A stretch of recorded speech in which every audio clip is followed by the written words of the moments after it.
हे मेरे गोवर्धन महाराज, यदि आपकी इस वीडियो को कोई भी लाइक करें, उसके दुख दर्द गरीबी परेशानी उसे लखपति करोड़पति बना देना।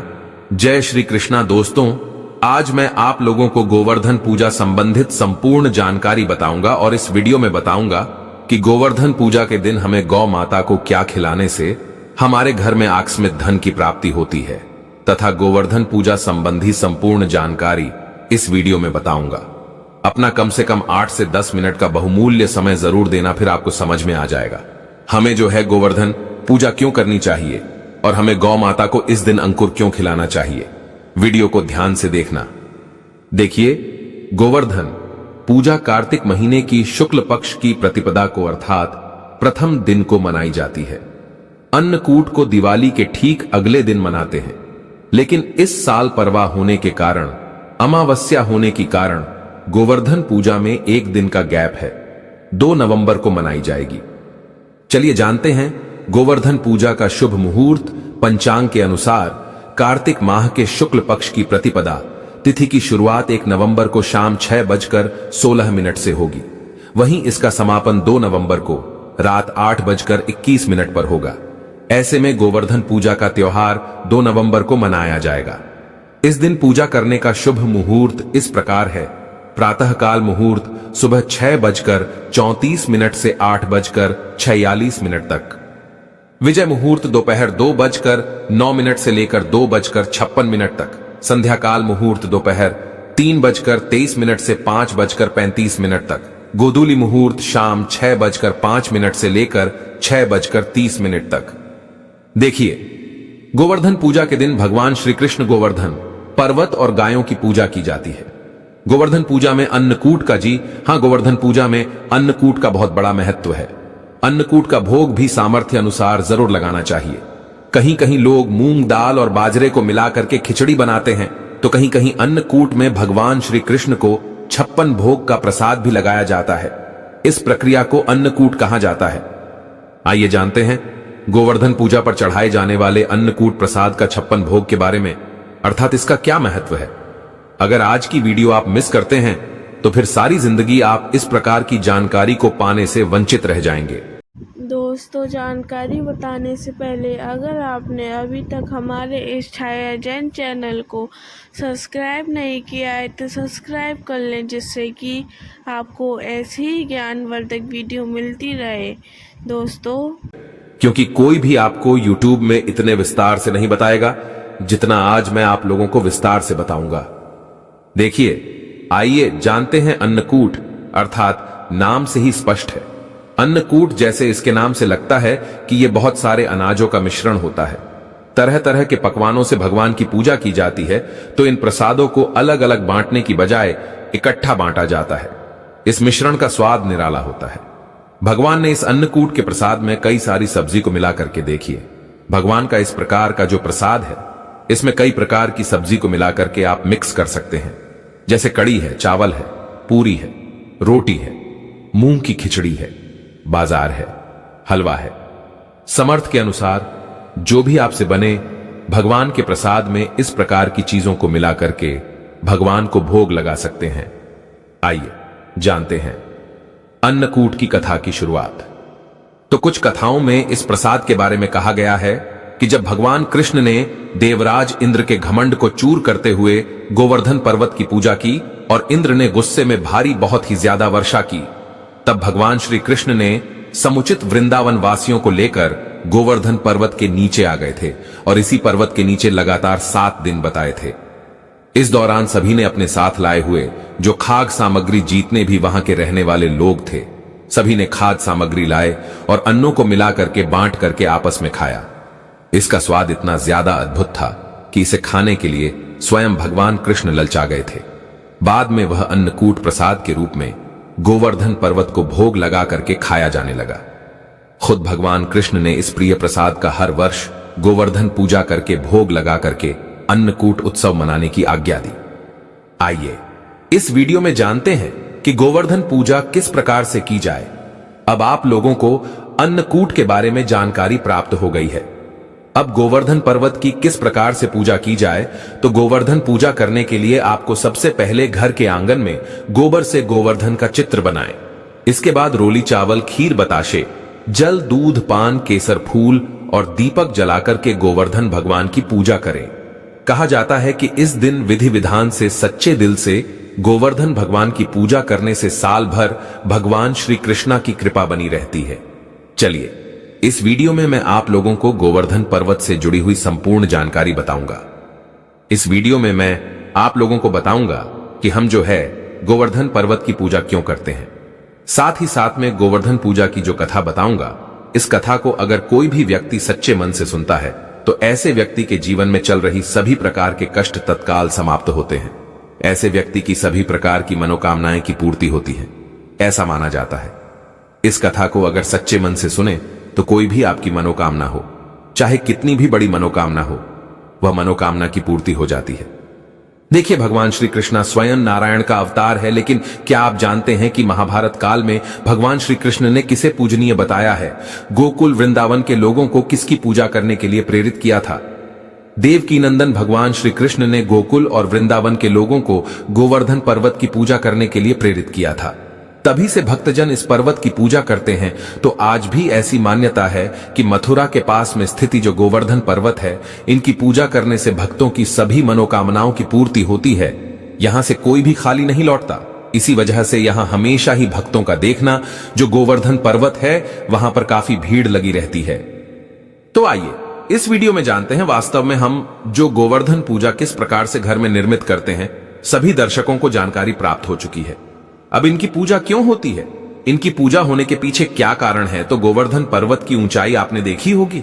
आज से काफी पहले काफी दिखाई देते थे, लेकिन हजारों साल पहले यह बहुत ही ऊंचा था, विशाल पर्वत था और इस पर्वत की ऊंचाई लगातार घटती जा रही है। इस संबंध में शास्त्रों में एक कथा बताई है। इस कथा के अनुसार गोवर्धन पर्वत को तिल तिल करके घटने के लिए एक ऋषि ने श्राप दिया था। श्री कृष्ण ने गोवर्धन पर्वत को भगवान का रूप बताया है और उसी की पूजा करने के लिए सभी को प्रेरित किया था। आज भी गोवर्धन पर्वत चमत्कारिक रूप से, पूर्ण रूप से चमत्कारिक रूप से भरा हुआ है। सभी प्रकार के लोगों की इच्छा को पूर्ण करता है। गोवर्धन पर्वत की परिक्रमा करने वाले हर व्यक्ति को जीवन में कभी भी पैसों की कमी नहीं होती। साथ ही साथ गोवर्धन पूजा करने वाले लोगों को भी पैसों की कमी नहीं होती। ऐसा माना जाता है कि महाभारत काल में गोवर्धन पर्वत की ऊंचाई करीब 30,000 मीटर थी, जबकि वर्तमान में यह पर्वत करीब 30 मीटर ऊंचा ही रह गया है। गोवर्धन पर्वत की ऊंचाई लगातार घटती जा रही है। इस संबंध में गर्ग संहिता में एक कथा बताई है। कथा के अनुसार भगवान श्री कृष्ण ने अवतार लेने के पूर्व राधा जी से भी पृथ्वी लोक में साथ चलने के लिए निवेदन किया था। इस पर राधा जी ने कहा कि मेरा मन पृथ्वी पर वृंदावन, यमुना और गोवर्धन पर्वत के बिना नहीं लगेगा। यह सुनकर श्री कृष्ण ने अपने हृदय की ओर दृष्टि डाली, जिससे एक तेज निकला और राजभूमि पर जाकर के गिरा। यही तेज पर्वत के रूप में परिवर्तित हो गया। शास्त्रों के अनुसार यह पर्वत रत्नमय झरने, कदम आदि वृक्षों से सुशोभित है और अन्य सामग्री भी इसमें उपलब्ध थी। इसे देखकर राधा जी बहुत प्रसन्न हुई और तथा भगवान श्री कृष्ण के साथ उन्होंने भी पृथ्वी पर अवतार धारण किया। चलिए इस वीडियो में जानते हैं और भी इसकी कुछ रोचक भरी कथा। एक कथा के अनुसार भगवान श्री कृष्ण की प्रेरणा से शालमित द्वीप ने द्रोणाचल की पत्नी के गर्भ से गोवर्धन का ध्यान से सुनना। भगवान श्री कृष्ण की आज्ञा के कारण ही शालमित द्वीप में द्रोणाचल की पत्नी के गर्भ से गोवर्धन का जन्म हुआ। भगवान के ध्यान से सुनना। भगवान के जन्म से वृंदावन एवं जो यमुना है वो बहुत ही खुश थी।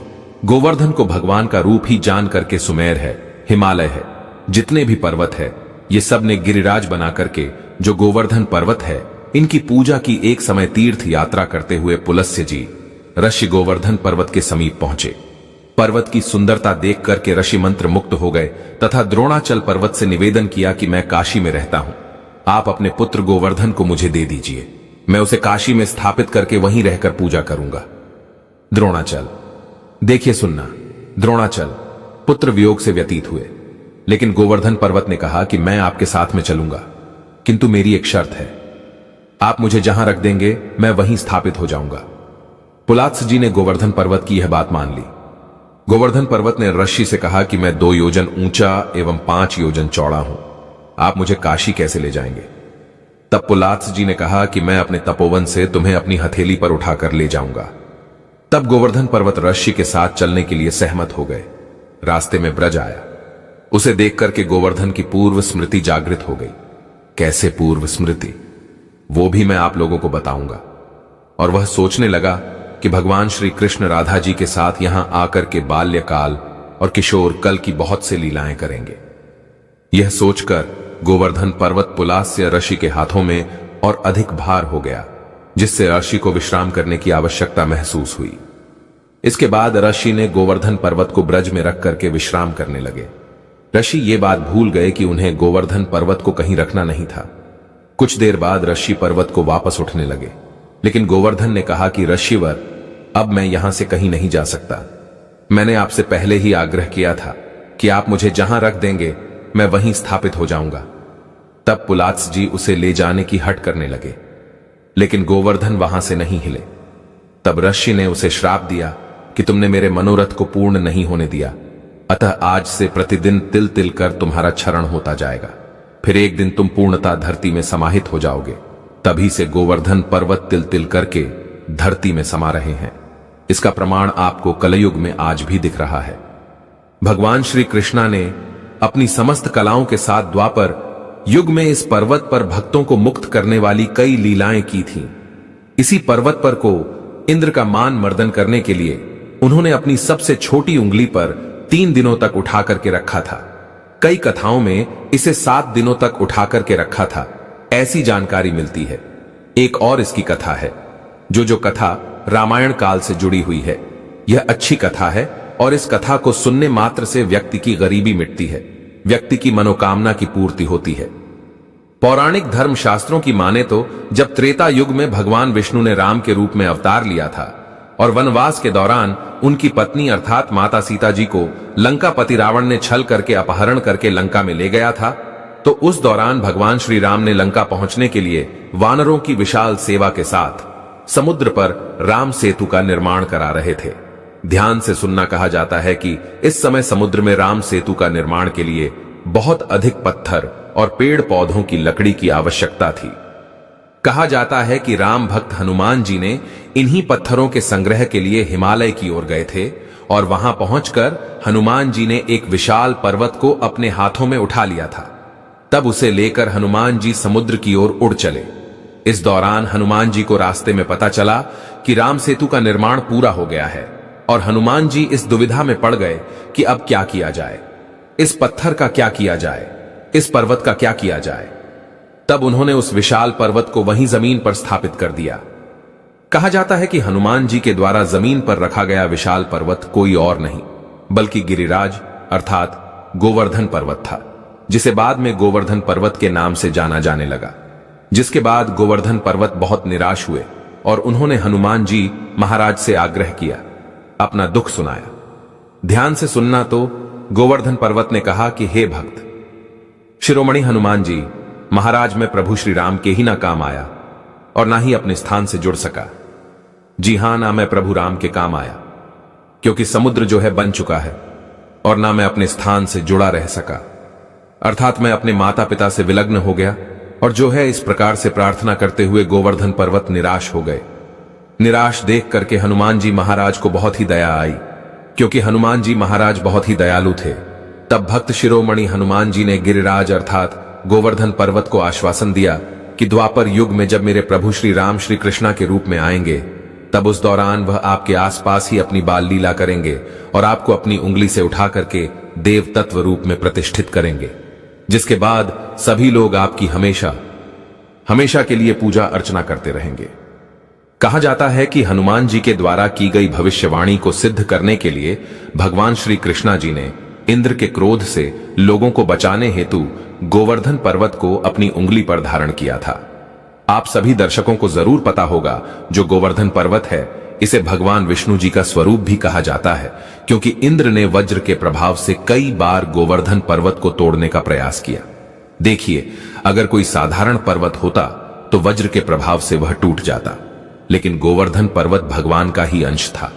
ऐसा माना जाता है कि अगर कोई भी व्यक्ति सच्चे मन से इस कथा को सुनता है या फिर गोवर्धन पर्वत की अपने घर में गोवर्धन बना करके उनकी पूजा करते हैं, गाय को अन्नकूट खिलाते हैं, तो ऐसे व्यक्ति की सभी प्रकार की मनोकामना पूर्ण होती है। ऐसे व्यक्ति के ऊपर में भगवान श्री कृष्ण अपनी कृपा बरसाते हैं। वीडियो समाप्त करने से पहले कमेंट बॉक्स में कहना चाहूंगा, जय श्री कृष्णा जरूर लिखना आशा करूंगा। आप सभी दर्शक जय श्री कृष्णा जरूर लिखेंगे। आज की जानकारी यहीं पर समाप्त करता हूं। धन्यवाद। ऐसे ही जानकारी के लिए छाया जैन चैनल को सब्सक्राइब करें और अगर आपको यह वीडियो अच्छी लगी हो तो एक लाइक अवश्य करें और कमेंट में ओम नमः शिवाय अवश्य लिखें।